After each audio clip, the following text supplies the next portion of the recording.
will move on to the next session for today. And the next session is presented by the unrestricted academic grant from the Sun Pharmaceuticals Industries Limited. Can we have the ABP?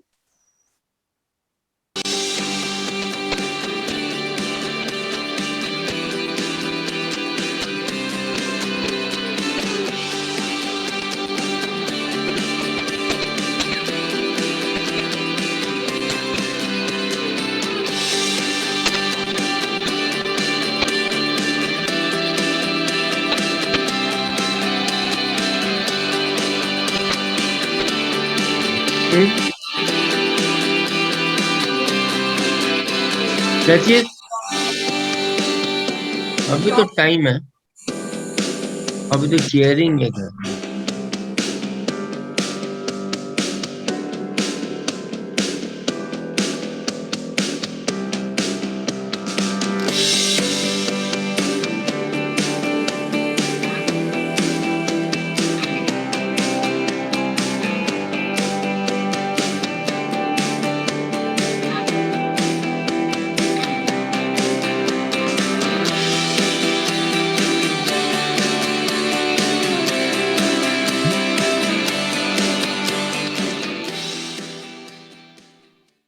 And the next session is a couplet session, use of EPO and other modalities.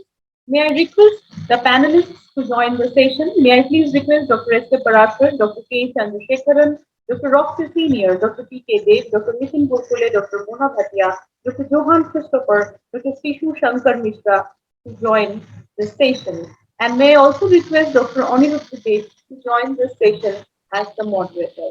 Thank you. Requesting all the panelists again to restrict their discussion by the stipulated time. We want to listen to all the rest.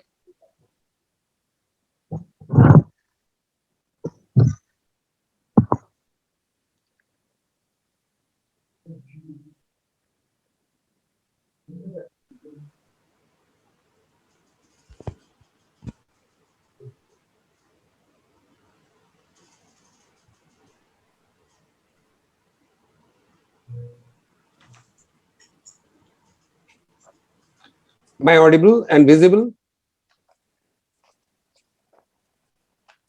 Yes. Yeah, visible and audible.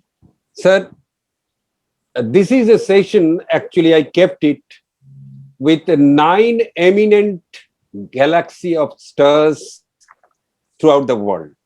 I have with Dr. Parasar, Dr. Chandrasekharan, Dr. Roxy Senior, Dr. P.K. Dev, Dr. Nitin Borkule, Dr. Mona Bhatia, Dr. Joannan Christopher, and Dr. Shankar Mishra.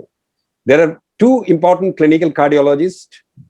There are 3 or 4 dedicated echocardiologists, and the 2 persons who are expert in image diagnosis other than echocardiography. So I'll start first with the ECG and the echo couplet. Here is a story of a 58-year-old male. There is a history of major cardiac surgery, and this is the ECG of the patient.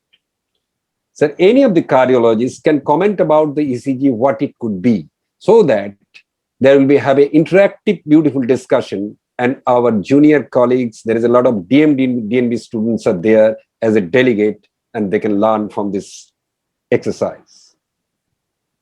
So anybody come to the panel? All the panelists, please unmute.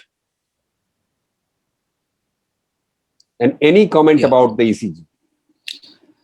Yeah, see, there is quite a prolonged PR and a right bundle branch block, and the limblets are having a very low voltage that actually concerns me.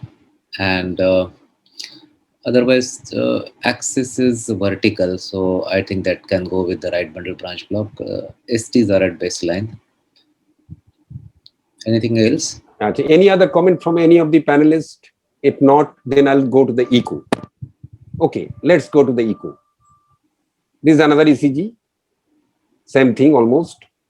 And this is the first clip of the echo. This is a parasternal long axis view. Then nothing can be taken about the parasternal except a mild hypertrophy of the left ventricle. Short axis view is nothing else. But if you look at the this is not a proper fourth chamber view that had deliberately taken this view to show the area of the left atrium. See the area of the left atrium, there is a ridge-like thing. This is basically, this is the donor's heart and this is the recipient's left atrium containing the pulmonary veins. And this is the donor's heart donor's part of the left atrium, and this is the recipient part of the left atrium that we know happens in transplantation. And same thing you can see in the color flow. And this is another clip, nothing else. But interesting finding is that if you take the tissue Doppler velocity from the donor's heart, it shows an excellent S wave in the tissue Doppler. But if you see the disease part is very, excursion is very less. So that denotes this is the diseased myocardium of the recipient and this is the donor's heart. So diagnosis is the ECG of cardiac transplantation. If you go back to the ECG first, then you can see there is a double P wave. You can see there is a double P wave. And that is the characteristics of a heart transplant recipient. And what I should describe this is that you can see the double P wave. This is the double P waves. So these arrowheads denote the donor heart conducted P waves and arrows indicate dissociated non-conducted recipient native atrial P waves. Both the dissociated non-conducted P wave from the recipient native atria rate is 95 per minute, as well as conducting P wave from the donor's arrowhead at a much slower rate. Also of interest is the persistent juvenile pattern of the TOM morphology that is inverted in the V1 BVP, not in the transplanted heart, consistent with the young age of the donor. So in this procedure, the donor atria, what happens, the sutured with the intact remnants of the native right and the left atrium, allowing the minimal interruption of blood flow from both vena cava and all the recipient's pulmonary vein while requiring few anastomotic connection. The recipient native right and the left atrial remnants are physical and electrically intact and are sutured into an electrically isolated form of the donor atria. Now is the second case. There is a 35-year-old man presented with a history of recurrent syncope. There is a history of recurrent palpitation, often exercise-related dizziness and shortness of breath. There is no family history of sudden cardiac death. Heart rate is normal, blood pressure is normal. There is a systolic murmur over the sternum. Clinical signs of RV failure, raised JBP, hepatomegaly, and the pulsatile liver. Lab result normal except the mild elevation of the liver enzyme. Here is the ECG. Any comment from the ECG? Any from the panelist?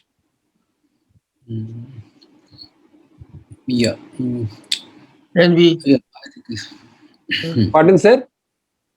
Looks like we are a looking, epsilon wave. we are looking for some epsilon wave. We can epsilon see. wave. Yes, sir. There is an epsilon yeah, wave. You are epsilon correct. wave, These yeah. are epsilon waves. Correct, sir. Absolutely. Yes. These are epsilon waves. Yeah. And these patients had These are- previous ECG. I could collect it that these patients had developed VT because that's why he developed syncope. One second.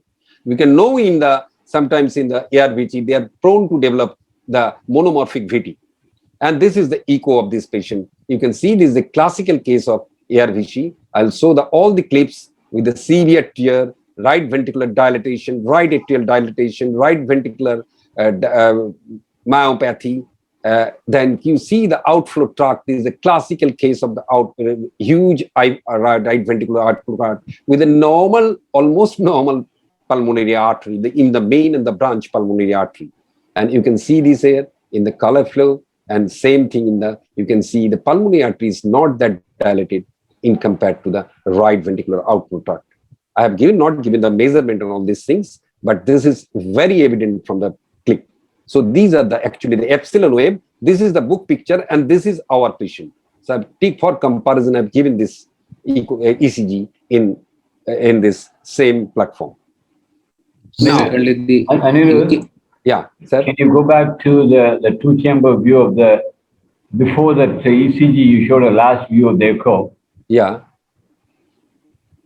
Which one, sir? Before that, play that. This is two-chamber view. This is not two-chamber view, sir. Next one. This is not. No, next one. Next one. He means previous one. Yes. Previous patient. Yeah.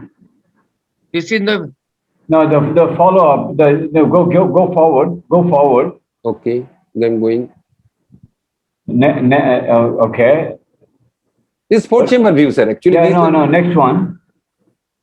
this is actually parasternal short axis view. Yeah, I agree with you. Next one, go to next one. This is two chamber view. Yeah, this is RV two chamber view. Look at the This is reason not, that sir. This is not actually the two chamber. That is the RV view. I have cropped it out. Exactly. RV, actually, if you look at it, RV inferior or infroseptal or whatever that area is, I think it is a two chamber view because you see the coronary sinus, you see the IVC, and the basal inferior wall completely. That is a classic macros. I mean, you showed it very nicely in the apical four chamber view also, and RV outflow tract there also. But this patient has got an extensive ARVC. Looking at this is one of the classics pictures that I've seen. Yes, sir. Thank you. Thank you for the Inferior one. Yes, sir. Yes, sir. Fine. Secondly, the VT also pattern is left bundle branch block with, I think, right axis probably. Yeah, I think that so also that is goes right in bundle. favor Left bundle monomorphic VT with the Yeah. left bundle bundle pattern with the monomorphic. right axis, yeah. So now in the next topics is the chest X-ray echo couplet, where you will correlate with the chest X-ray VT. Here is a 2-month-old baby, relatively asymptomatic, detected cardiomegaly in the chest X-ray, and is referred from echocardiographic evaluation. This is the chest X-ray. Dr. Mona Bhatia or Joanna Christopher, anybody can comment about the chest X-ray? What it could be the possibility of this baby?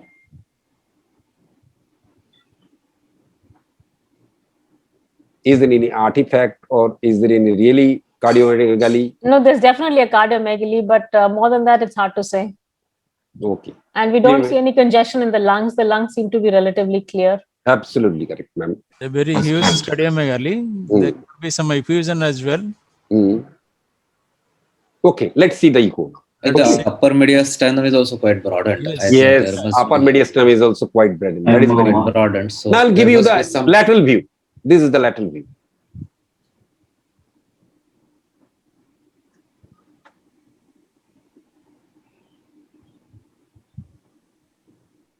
Well, if it is not giving any conclusion or any clue, then you'll go to the echo. See, this is the fourth chamber view of the baby, and this is absolutely normal with the normal color flow. And this is a apical long axis view, what you should call, is not showing anything. But now what you see? probably a thymus. Or Yes, this is a thymus huge gland, yeah. thymus gland. I can Yeah. say you that the whole of the neck, the huge thymus gland. Thymus. Yes. Huge thymus gland. And sometimes this looks like in the chest X-ray, and the parents become, and somebody has reported that your aapko heart bada ho gaya bahut, his heart has been bigger. Some physician has commented, then baby coming with the child, parent coming with the baby, the way this something is happening. But this is the thing, that is the huge thymus gland. So next is another is a thymus gland. Next, another chest X-ray. 22-year young male, relatively asymptomatic, complain of occasional chest pain, palpitation, and the dyspnea on exertion. There is a short systolic murmur in the chest. Other systemic examination normal. This patient was referred for echocardiography. And here is the X-ray. There is only one X-ray is available. Any comment from the X-ray? Idiopathic. Pardon, sir? I think the left upper border is dilated and it's got an inverted E sign. So it's, I think typically you see this. Lactation. I think there's a soft tissue Yeah. mass bilateral to Soft the right tissue mass. and to the left, and the pulmonary artery can be seen through the mass. Yeah. So you have the pulmonary overlay sign. So I think this just might be lymphadenopathy. It may not be. It may not be the aorta and all, because with the nature of the X-ray also we can't see the aortic margin, but it doesn't Yeah, seem but- to be part of the pulmonary artery segment. Yes, sometimes it's even the not- upset, sometimes even the absence of pericardium on the left side, you can have Yeah. herniation of the LA or Yeah. LA appendage. That's another That can also possibility. look Yeah. like that. Aortic Is border it is fine. intracardiac? Is it mainly the intracardiac or extracardiac? What do you feel? It's difficult to I think say. it's extra cardiac. Extra Extra cardiac mass. Okay, let's see. So this is another X-ray with a little penetrating view, and the same thing is showing. Now see the echocardiography. Apical fourth chamber view, what you see, and also the same braid, there is some sword axis view. You can see. Very hypertrophic ventricle. Yeah. Now this is the There's a sword cyst. axis view. There is a cyst here. Yeah, extra Just cardiac. explain, pressing the RV outflow tract, absolutely RV outflow tract. And when you see, there is a large Hydrated cyst in it. They are hydrated. Large Cyst. colex inside. You can see the large colex This inside. could be a hydrated cyst. Yes, Yeah, this is hydrated. hydrated cyst. So mediastinal hydrated. Mediastinal hydrated. And you can see there is a compressing the right ventricular outflow tract, giving gradient about 25 to 30. And you can see the colex even inside the daughter cyst. Yes, And this is a very typical signs of hydrated cyst. No other diagnosis can match it. So this is hydrated cyst. Now is the echo-angio couplet. Now also in echo with angio. So here is a 20-year-old male complain of dyspnea of exhaustion and palpitation for the last few months. There's a bounding pulse, early diastolic murmur, chest X-ray cardiomegaly, EKG, LVH, and now also the echocardiography. So this is the first clip. This is the second clip.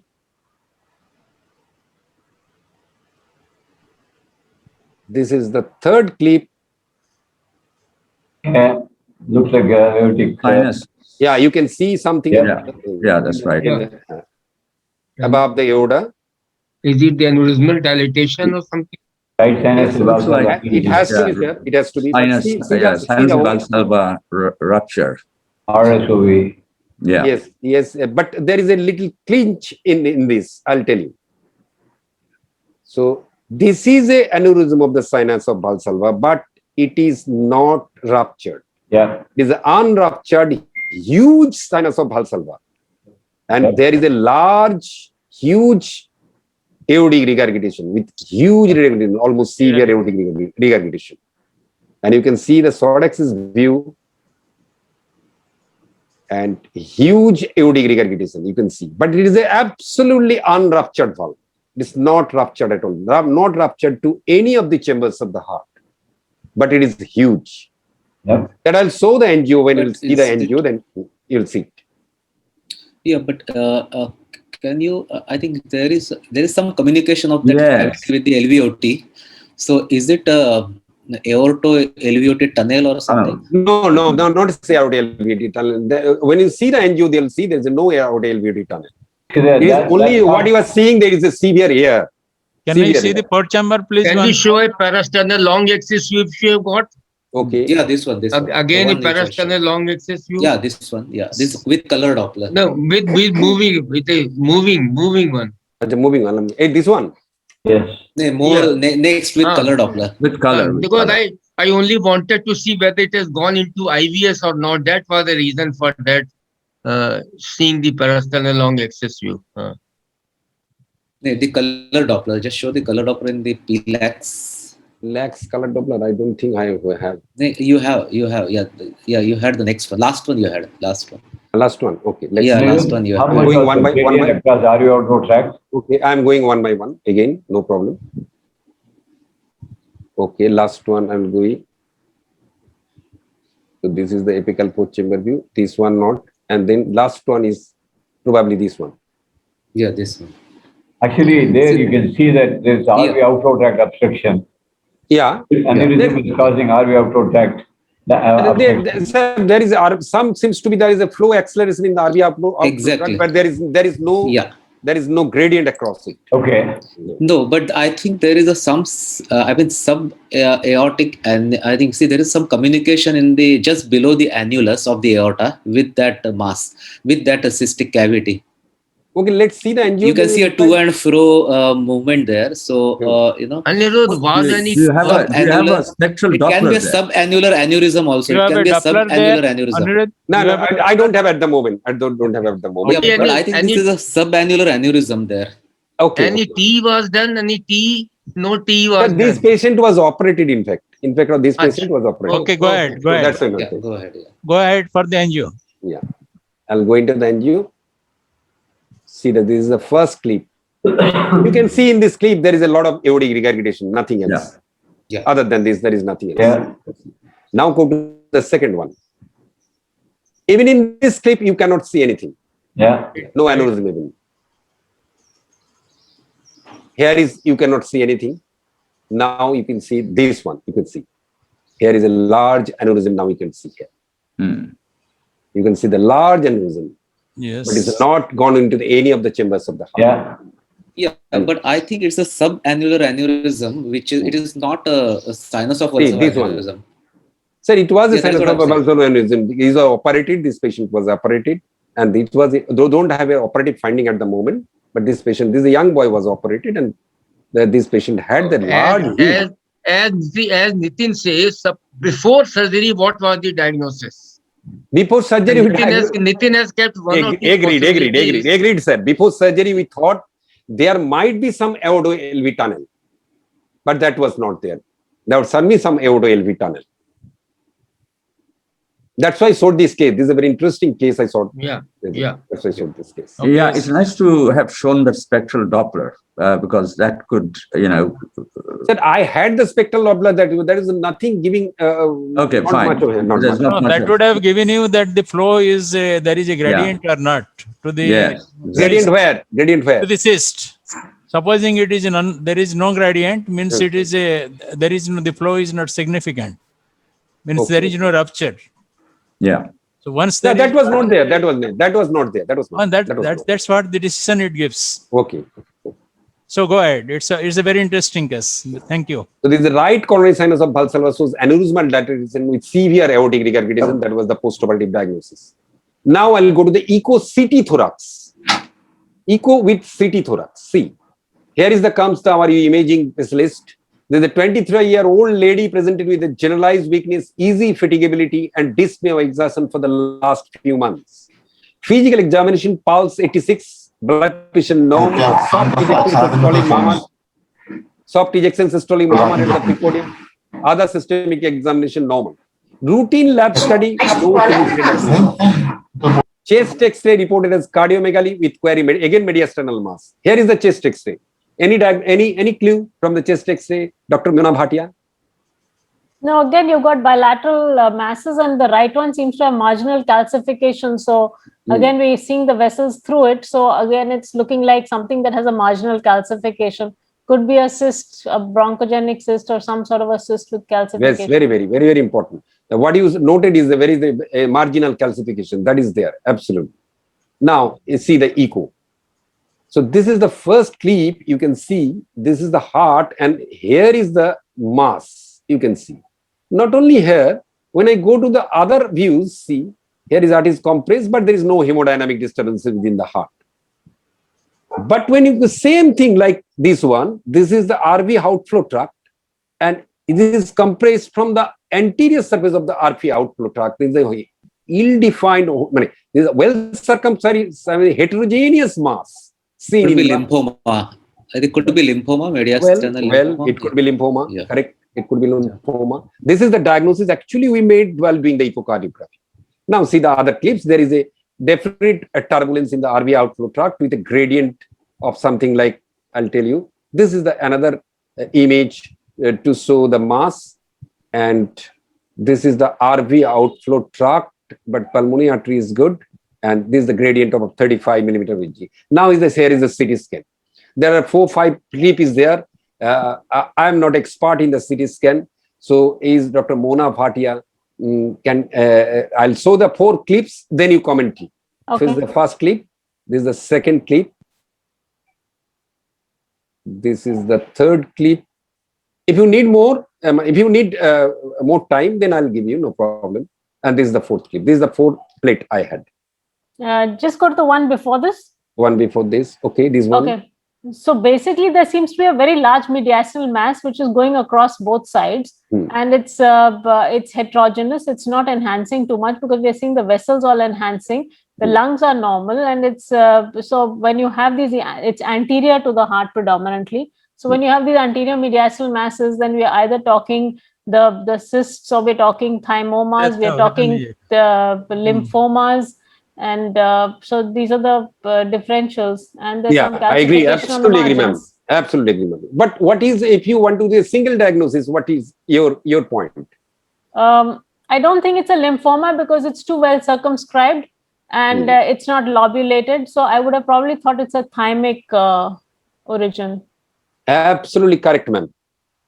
So that is there. Now they have given the right, the large CT thorax, they have reported large heterogeneously enhancing lesion. The report is the query germ cell tumor, suggested biopsy. First, our CT report. Good. So whoever is reported in the CT. Now do it the biopsy, and the biopsy from anterior mediastinal is the thymoma type B3.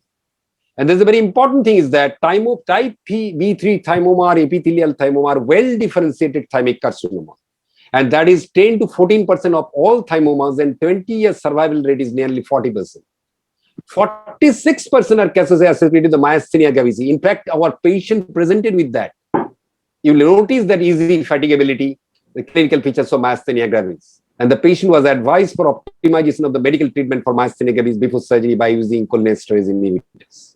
So this is the echo CT tool. Now I'll come to the CT angiocouplet.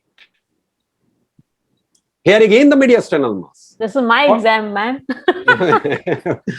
For 47-year-old male presented with a heaviness of chest, dyspnea on exertion, mild cough, back pain. Here is again the chest X-ray with the mediastinal mass. Ma'am, again, your comment.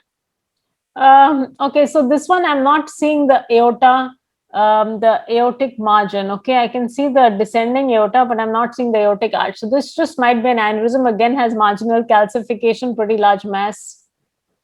So because I'm not seeing the aorta through it, I'm looking of it as a saccular aneurysm. Any saccular aneurysm? Okay, and is it possible that, is there any, aortic saccular aneurysm, and is there any trauma? Aortic saccular aneurysm. Yes.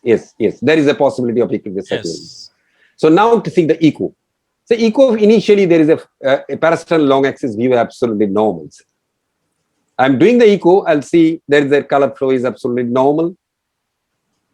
So this is the 5-chamber or 4-chamber, whatever you need is absolutely normal with normal color flow. And this is a short axis view, aortic valve is normal and RVOT is normal. Ascending aorta normal. Now I am going to the ascending. There you go. This is the ascending aorta. Yes. You can see there is nothing abnormal. Yes. But when you go to the left infraclavicular area, yes, I'll show the next picture. This is the first, the descending. I tried to locate the descending aorta. So this is the descending aorta, and you can see the flow. That's the aneurysm. No, that's not the aneurysm. This is the descending aorta. This is the, you can see the flow in the descending aorta is okay. And now come to the a little higher. I go to the little lower. You can see this is the mass. You can see, and I'll go to that.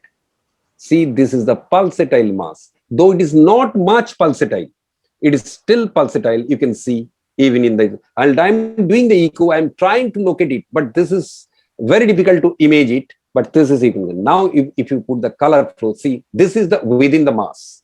This is the vertical flow is passing within the mass, and you can see another loop is something like that, but that is within the mass.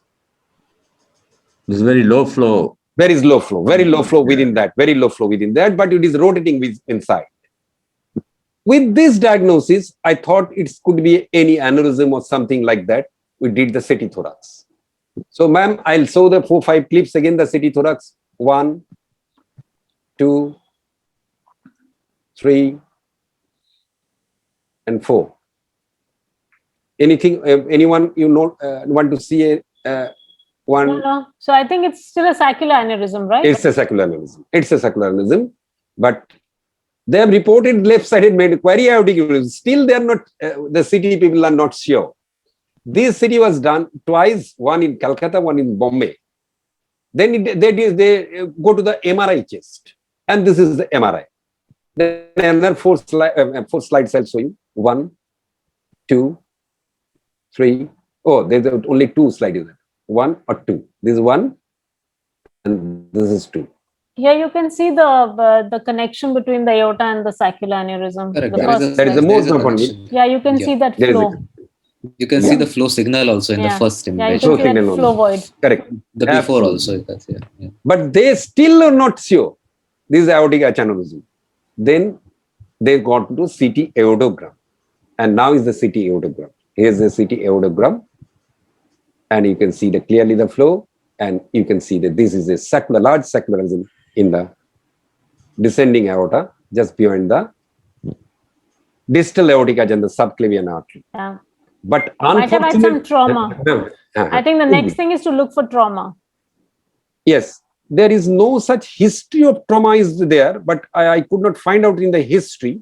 But ma'am, unfortunate part of this gentleman is that this patient was shown in the 3 big hospital in Kolkata and 3 big hospital in Mumbai. Nobody was ready to operate except one surgeon in Mumbai. I'm intentionally not taking his name, but with a huge cost they could not bear. So they came to it. I do not know what happens to him after that.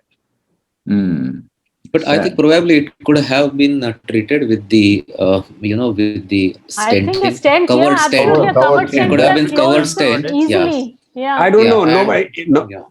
and- Nitin, See, it could have- it was shown in KM Hospital, Bombay, and another yeah. big hospital in Bombay. Nobody could do the only thing No, they no. told. Today it can be stented and it can be treated Stent, very well. See, it was only issue was the left. Issue is money. And actually, its The marks issue- to the its opening was very small. It wasn't a very large opening. Also, it was Large one, quite correct. easy. So I think the left subclavian artery opening would have got covered, but that also could have been tackled very easily. Yes, So yes. I think this was for a percutaneous, repair.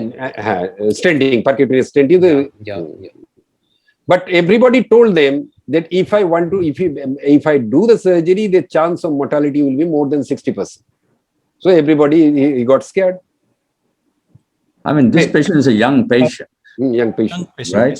So everything the should have query been that you done. have mentioned, Hmm. the query that you have mentioned is quite typical for most of our imagers, where if they don't have the right test, which they're used to, in this case, it is a CT contrast aortogram, Yes. they will always give that query. So Query, this yes. is a very common thing that we have seen. So even if it looks so convincing, unless they have the test which they are used to, in this case, which is a CT aortogram with contrast, they will not make that mention for various medical, legal, and other safety reasons. So, And I just said it on an X-ray chest. But so why the stupid. cardiologist, I ma'am? know. Why Dr. Johan? Why the cardiologists are not going to the stenting? Nobody has advised stenting in any of the hospital. I don't know. Anirudh, we are doing in our place in Bhubaneswar, we have stented similar cases. And I And they're don't doing expect well. this to be very far But from the- this is but quite the far from the expenditure is around subclavian 25 also. lakhs. With a large, that type of large sacral aneurysm. Yes. Yes, the stent was very devised. It was a teamwork. Surgeon, also the interventional cardiologist, the radiologist, everybody together. It was a teamwork. It was done very well, and the patient is still doing well. Okay.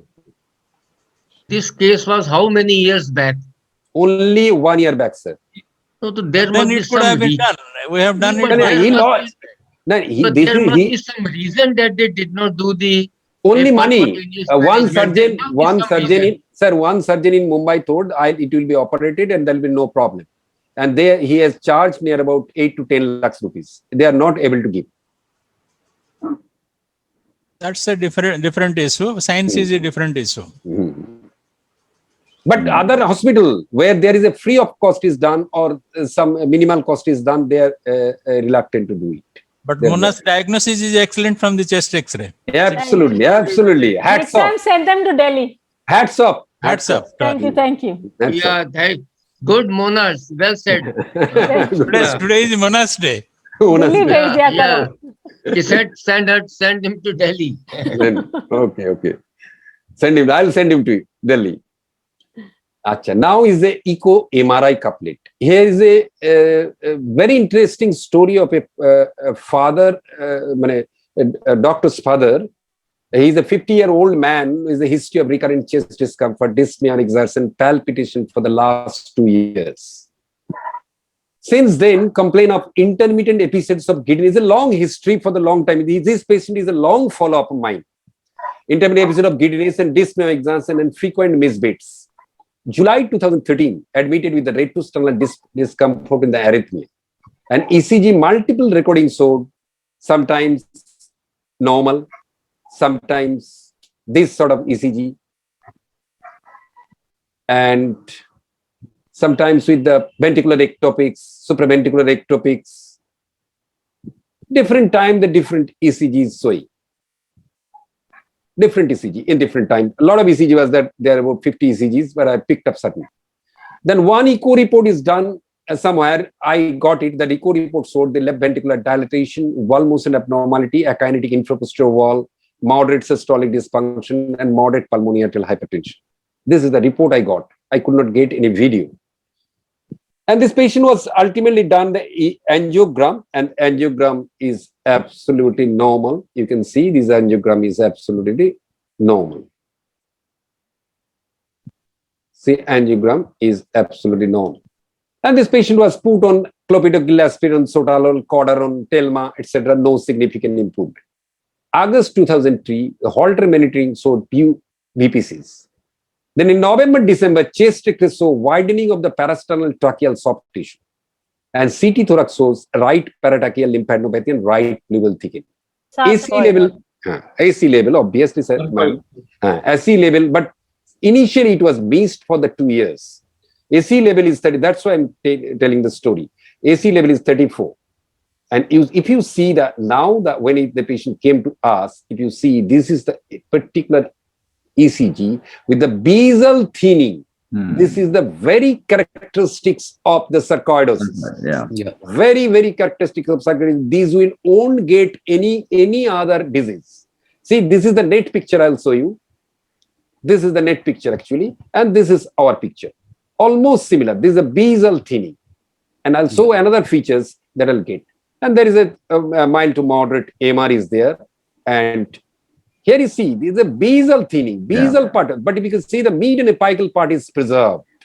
But not only thinning, they'll say, I'll show you. Scarring.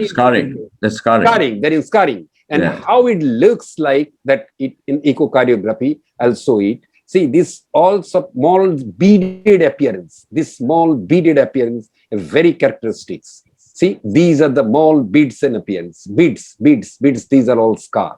So this is the net picture. See, this one and this is our picture. All beaded appearance.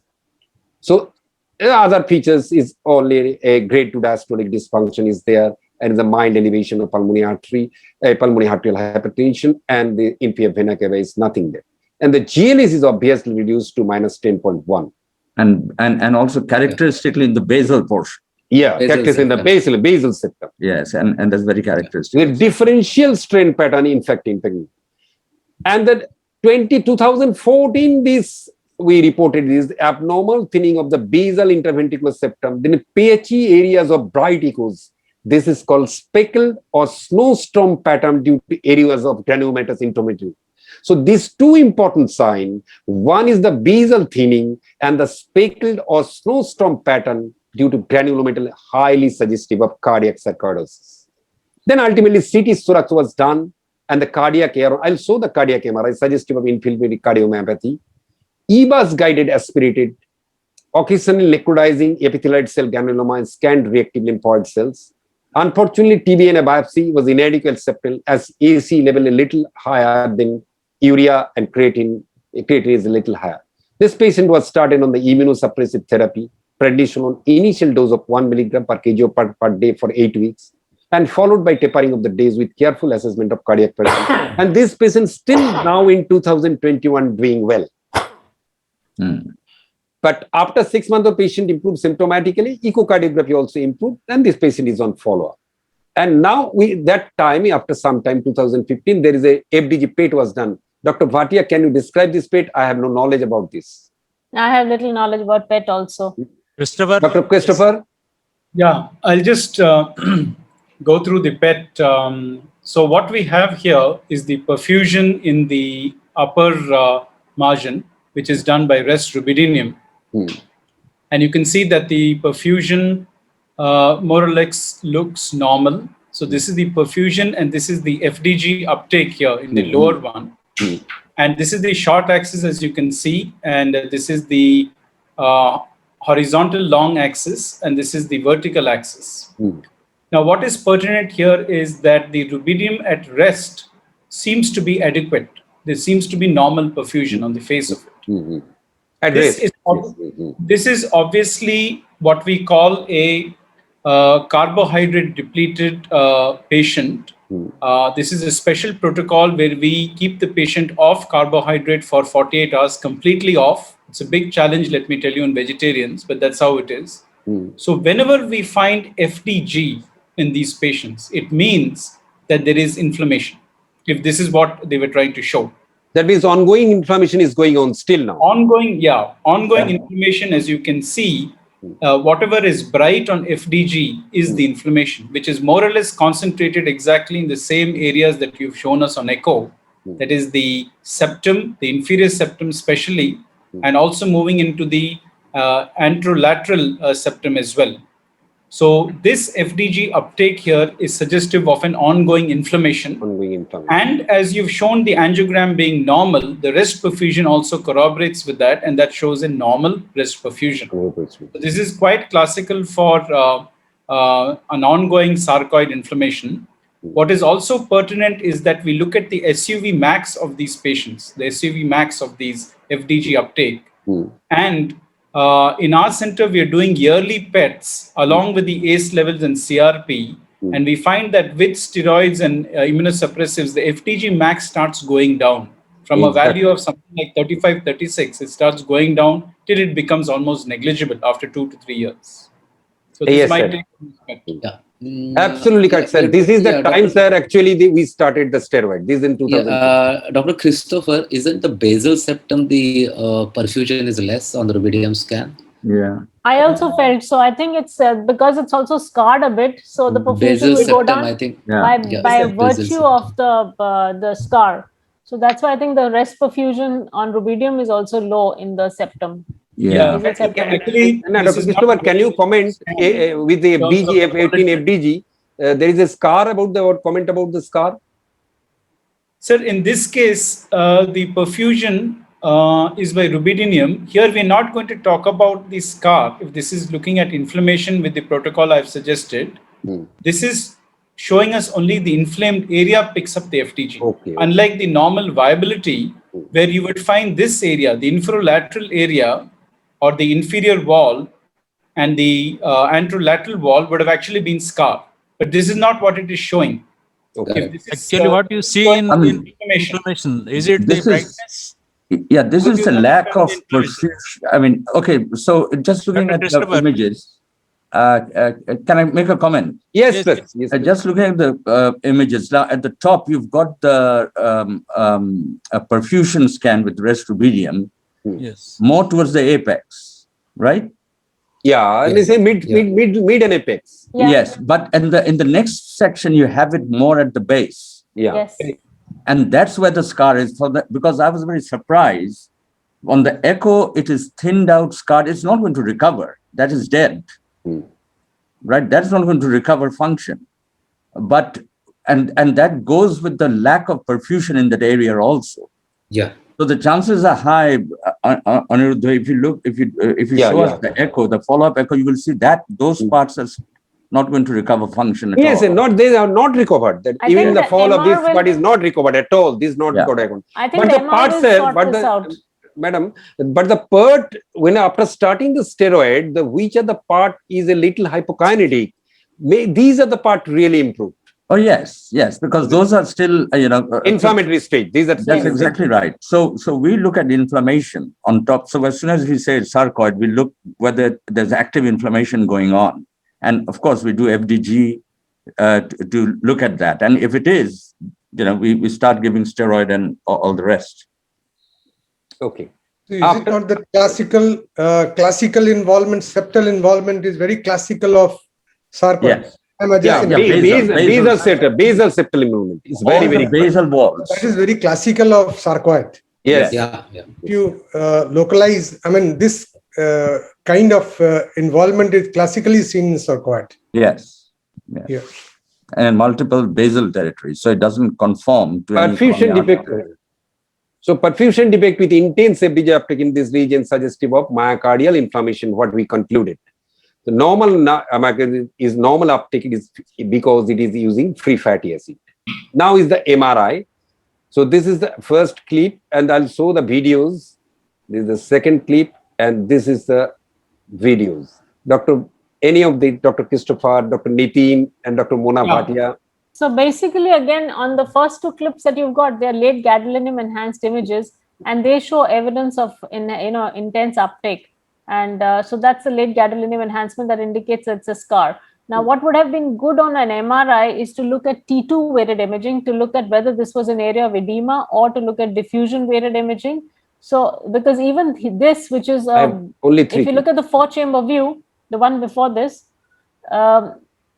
this one. Here you can see that in the center of the septum, you can actually see a hyperintensity. And because these are inherently T2 weighted images, you can see that this was an area of edema. So there is scarring with edema. That is why you're getting the area of the scar, which showed the perfusion restriction on the rubidium. But at the same time, you also had inflammation, which was picking up the FDG. So if you had the T2 weighted imaging or T2, some sort of a T2 mapping, you would be able to tell that there is a mixture of scarring plus edema. Yeah, if you can maybe just that go this back 4-chamber to the is first taken image. after giving the gadolinium. Probably this. I think this SSFP image may be taken after the gadolinium. Many times they do that way. Oh, is it? To save the time. Yes, Yeah. sometimes they do it after. Can you just show the first image of the MR? Okay. This one? I think that is very Yeah, classic. The LG one. The LG one. LG image. LG image, yeah. This one? This one. Yes. Yeah, these are large granulomas. Yeah. Yeah. So this is what it is in the sense, while we're all, focused on the basal septum, and as that is the classical, what we've actually seen in about 150 odd patients is that all walls are actually involved with a predominance of almost 50% of the septum. So here again, you see the very patchy involvement of the granulomas, anterior wall, inferior wall, more in the basal regions, not particularly in the septum alone. So it's a very patchy involvement, and most of the involvement is mid-myocardial towards the epicardium. That's the real clue here, and very, very focal kind of deposits compared to what you would find in an infarct, where it would be more in the subendocardium and in a vascular territory. So this is a single picture which really gives us the image that it is a inflammatory condition. And as Mona said, if you had a T2 image, that would have really shown the edema intermixed with the scar. Or even now we have the T1 mapping that we are doing, which would have shown higher T1 values. I think that would have been really helpful. But I think the second image is T2 weighted. I think he has a second image which is T2 weighted. I think next to that. Yeah. I think this is the one probably is T2 weighted. Possibly this is the one, but I don't know. Mona, what do you say? It's not done. No, really I think it's a stir image, which is sort of making it look like a diffuse hyperintensity. So it's hard to say. I don't think it's been taken. One confusion, ma'am. One confusion is that this is the image given by the MRI specialist. I have no idea about which image to keep. Yes. Yeah. No, but in this any is a case, stir image. Yeah, this is a stir image. I think there is some area which is hyperintense yes, in you the can see, septum. in fact, a relative hypointensity within the hyperintensity. So it's strange. Possibly, so whatever. That's all right. Yeah. So this is again. Do you have a short axis? Do you have a short axis? No, I don't have it. This is the image I have asked for MRI. Then he has given for I did the presentation. So I don't know. So I have no idea because Nitin is the very expert among us is about the MRI of the heart. This there one is some RV involvement as well. Yeah. This is another one is there. Yeah, but this is a short axis. Yeah, SSFP. Yeah. You have a LG short axis with you? I don't know. Let's see. I don't think any other image is there. This is the first. No, I don't have this one. This is the last image. Anyway, you can discuss it. What would it be? I think it is going with the patient with the ongoing inflammation. You can prove it, na? Yeah, and he said there's increased T2 hyperintensity in the last time. Yeah. Okay. So I have another case to go. So this is a last case is the eco-operative couplet. This is a very, very intelligent. This is the case I got only 1 month back. Keep the case. This is a very interesting case. In fact, I missed the case. 58-year-old lady presented with the dysphagia with solid only. Known diabetic and hypertensive, fairly controlled. There is a past history of pericardial effusion and was treated conservatively. I do not know whether it is a tuberculosis or is a viral pericarditis. No other significant history and unremarkable clinical examination. This is the first clip of the echo. Should I show all the clips and then I can discuss? I think that would be fair. This is the first clip. No, sorry. This is the second clip. Sorry, one more clip is there. This is the second clip. Is a short axis view. Then is the third clip. This is not a classical view, but only to show the left atrium. I saw this. This is not a classical. You can see a mass, that's for certain. From where it's not a classical view. And this is the right ventricular outflow tract and its flow. Only to show this right ventricular outflow tract is normal. And this is the fourth chamber view. This is the classical fourth chamber view. You can see it. Yeah, it looks like an infiltrated I think it's the esophageal mass which is pressing on infiltrated. I think you can give an oral contrast. You can give just some. Okay, I am not giving any. I said I am not giving any contrast. I'm last finish the echo part. Okay. Yeah. First finish the echo part. I have the full set of investigation in this. Oh, so this see, there's a lot of images I've taken in this case because I have 10 minutes left. So I have fairly discussed, no problem. Yeah. So there's an echo. This is the ILV outflow tract with the mild aortic regurgitation, mild to moderate, what you call, and this is a mild, I think so, is a mild aortic regurgitation, LV outflow tract, and this is the zoom image of the left atrium. Of course, the mitral valve is not involved. What is there is within the left atrium. Whatever is that, I thought it. This is my thought, and this is the subcostal view, and this is very difficult to subcostal is a fat lady. So whatever I could get is the subcostal view, and so it's quite circumscribed, and that we see a big. So this is the SBC flow. We can see it, SBC flow, and internal vascularity. No. No, sorry. Before going to the MRI, and then. So this is the echo clip. So we can discuss the echo. Okay, you could have looked at the vascularity by giving contrast, and that would have really given you a lot of information there. So this is one place where. Agreed, sir. Agreed. Yeah. Where I have done, you could have give some. Secondly, you could have give some aerated drinks to drink and to see out there in whether this particular cavity is gets hydathermia or hydathermia. For any esophageal I think it is from the esophageal tumor, which is invaginated. Well, agreed, sir. Agreed. Any other diagnosis? Any? What is your clinical diagnosis? All echocardiographer I'm asking you. What is your clinical diagnosis?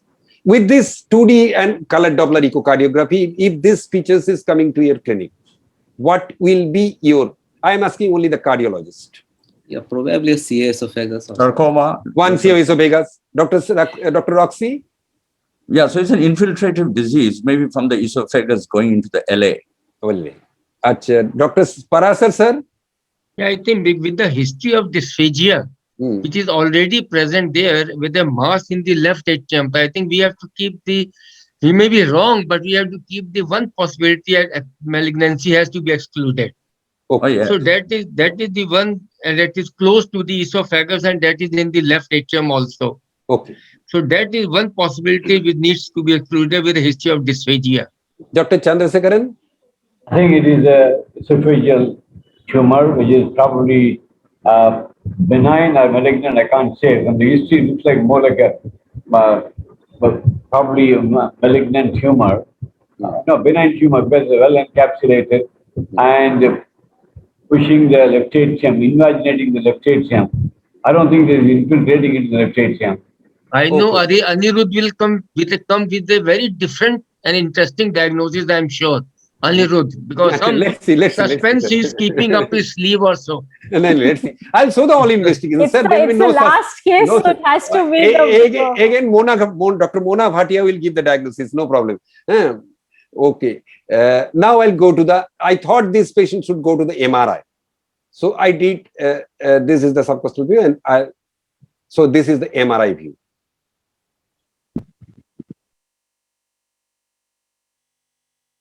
This is one clip. Sorry, this is this one clip.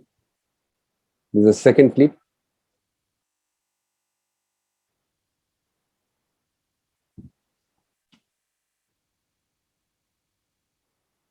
This is the third clip.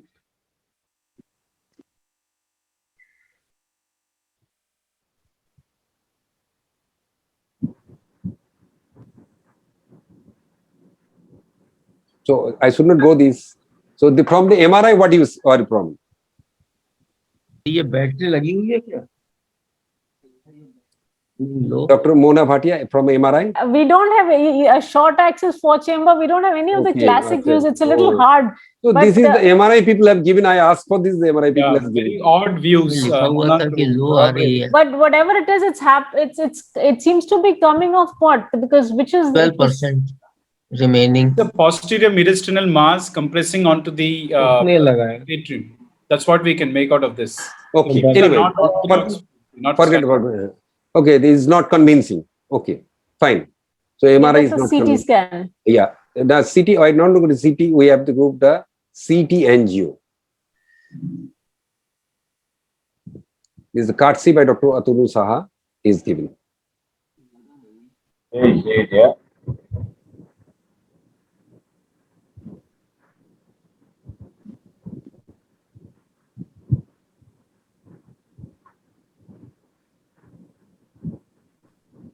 बीबी नहीं. The large posterior See, mass. the point is that there is a mass which is very well circumscribed, which is indenting the left atrium. Because if you look at it from the posterior aspect, the way it is indenting, Oh, it's a very it is not within the left atrium. It is not. From outside. no, because if you look at the other, if you just keep rotating it, and now if you look at it here, now just look. The back, MRI. if you look at the posterior wall of the left atrium, it's very smooth and it is just indented in a very, very significant fashion here. Yeah. Can you see the whole saucerization of the left atrium from the back? Yes. So it's Yes, almost like it's an extra cardiac mass which has projected into the left atrium. Okay. Now go to the transesophageal intraoperative echo. So here is the transesophageal intraoperative. It's a aortic aneurysm. Aneurysm. You see, these whole aneurysm is aorta is coming from the aorta. You can see the aortic valve and from the aortic sinus. I think here the echo contrast would have been very useful. Probably would have got the diagnosis much earlier. Yeah. Now, having decided of everything this, now we go to the echo once again. Ultimately, this patient was frozen elephant trunk procedure was done by Dr. Atanu Saha in the R.N. Tagore Hospital. And the patient is absolutely doing fine. But one important fact that if you go to the subcostal view once again, so this is the inferior vena cava view, you can see there's nothing else. But if you go to the this view, you can see even very carefully, there is some communication, some flow is coming from what your Dr. Niti is suggesting. Yeah. That is the weight that I could not pick up during while doing my echo. When after diagnosis, after operation, I reviewed all my slides, then I could get these slides that showed this there is something is coming into that particular mass is through this, and there is a lot of clot inside was there, and that probably the flow is not great. That's why I could not pick it up. So here is complete. Any comment from the chairperson regarding whole program? And absolutely brilliant session, Dr. Aniruddha. Absolutely brilliant. It's one of the best sessions we've done. Thank you, everybody. Very unique cases, Aniruddha, unique cases. Thank you, Aniruddha, for the excellent cases and rare cases you have brought.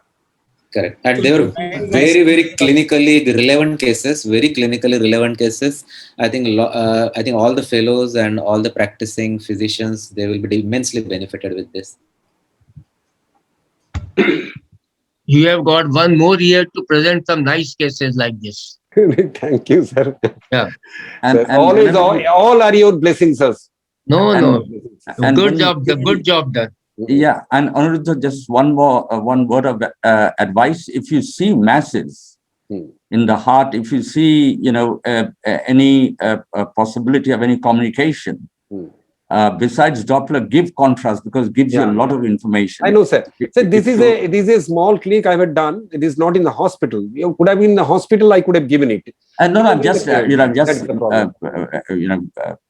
that in future when you agreed, sir. Absolutely agreed about it. I was, sir, I was very fond of about contrast about either, and that, but only in the hospital setting I can do it, but. In the clinic, another clinic where I sit there. Sometimes we have to do the echocardiography. This is actually not my patient. Giving contrast will not help. You have to be an expert like Roxy to interpret also. No, I'm Otherwise, sure just that can looking be at contrast interpreted. won't help. Huh? No, Yeah. I think Aniruddha has got lots of experience with contrast. Yeah. I Yeah, think a and well I done think MR, a cardiac MR would have given the diagnosis, I believe. A well done No, MR. actually, if you looked at the MR, no, Johan, if you retrospectively think of it, it was very close to the aorta. And I was always wondering why this Yeah. mass was so close to the aorta. Actually, Aniruddha, as Dr. Roxy Senior said, if we are given the contrast and if we had done the first pass, we would have seen it, taking the RA, RV, then LA, LV, aorta, and then the mass would have filled up. Yeah, And absolutely would have correct. known that, would have got that there's a communication from the aorta. In fact, I could not, sir, I could not feel, frankly speaking, while doing the echo, I could not imagine even this is coming from the aorta. This is coming from the aorta. Because if the This is cavity my- would have filled up with the contrast intensely, would have known that deficiency is coming from the aorta. In fact, I was about to present this case in my greatest mistake, but for your surprise, I'm telling you, I have kept 2 sessions, my best cases, and another session is my best mistake. My best mistake season is first filled up. But to your credit, Aniruddha, you took it, you took it right to the end. You did all the investigations to get the answer, which is great. Thank you, sir. Well done. Okay, sir, please conclude this session. We is already running short of time. So I'm myself is concluding this session, and Chandrima go to the next session.